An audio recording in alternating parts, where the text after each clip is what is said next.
1000 సింహాల శక్తి గల వారాహి అమ్మవారి గురించి తెలుసా? ఈమె కేవలం దేవత మాత్రమే కాదు, సాక్షాత్తు అమ్మవారి సైన్యాన్నే నడిపించే మహాసేనాధిపతి. పురాణాల ప్రకారం ఘోరమైన రాక్షసులను సంహరించడానికి దేవతలందరూ తమలోని దివ్య శక్తులను పంపారు. విష్ణువు నుండి వరాహ శక్తి, శివుడి నుండి మహేశ్వరి, ఇంద్రుడి నుండి ఐంద్రి, ఇలా సకల దేవతల తేజస్సుతో ఉద్భవించిన సప్తమాతృకల్లో అత్యంత శక్తివంతురాలు ఈ వారాహి.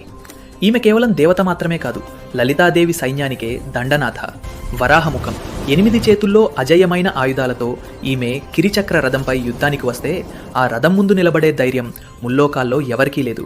ఆ ఉగ్రరూపానికి శత్రువుల గుండె ఆగిపోవాల్సిందే. అందుకే ఈమెను పంచమిదేవి అని కూడా పిలుస్తారు.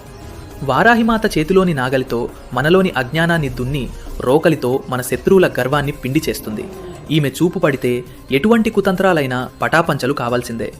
నీతిగా ఉండేవారికి ఈమె కన్నతల్లి, కానీ అన్యాయం చేసేవారికి ఈమె ప్రళయకారిణి.